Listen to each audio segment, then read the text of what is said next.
Bom, nós vamos ver aqui, né, a análise de resíduos, aquele mesmo exercício que eu tenho a dureza em função da temperatura.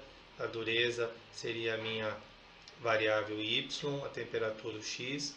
Então a dureza seria a minha variável dependente e a temperatura minha variável independente, ou seja, a minha variável explicativa.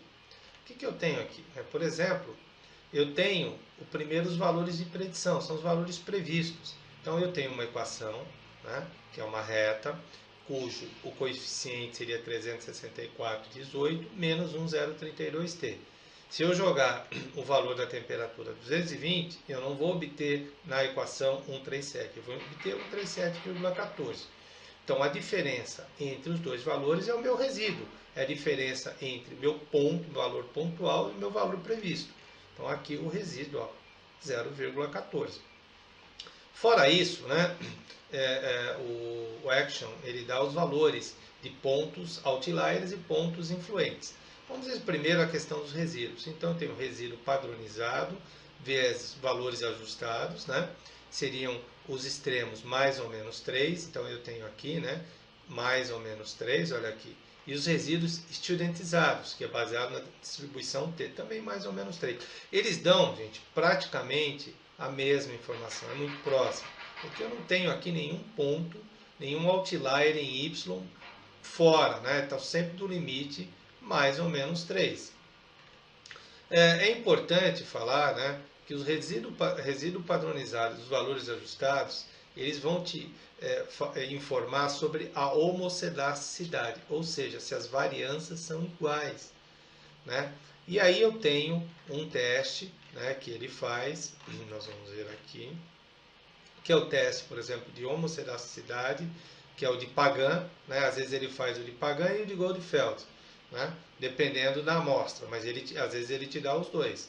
O p-valor é maior que 0,05? É maior. Então, eu não rejeito a hipótese nula, que são de variâncias iguais. Naturalmente, né, vamos aqui voltar para o slide das nossas aulas, a homocedasticidade, né? Então, veja, o gráfico ele tem que ter uma aleatoriedade, né? Tem que ser aleatório. Ele não pode ter um funil, ele não pode ter um aspecto dessa maneira, porque aqui, o que significaria? Uma parábola. Então, na verdade, eu estou considerando uma reta, mas é uma parábola. Aqui é uma curva, né? Ou seja, isso é importante. Isso é a parte gráfica, ok? Temos aqui a parte gráfica. Porém, muitas vezes essa parte gráfica ela pode confundir. Você muitas vezes olhando, puxa, mas será que eu tenho aqui uma parábola? Será que ele se assemelha? Será que ele está tão aleatório? Então, a quantificação disso vem aqui no teste de homocedasticidade. Ele apenas, então, somente vai te quantificar aquilo que você está vendo aqui no gráfico de resíduos.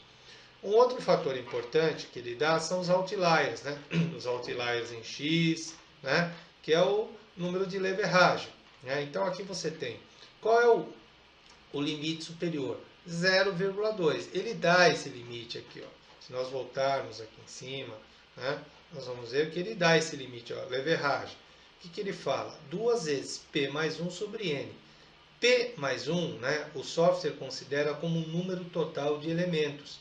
Então, se eu tenho a minha variável y é igual a uma constante mais uma função da temperatura, esse P mais 1 equivale aqui a 2. Eu tenho dois termos, a constante e mais a variável em função do T. Então, P mais 1 equivale a 2, ok? Bom, aí o que a gente tem? 2 vezes eu tenho o valor de 2 aqui, né? 2 vezes 2 daria 4, dividido por 20 termos, você vai encontrar 0,2, que é o valor de leveragem aqui.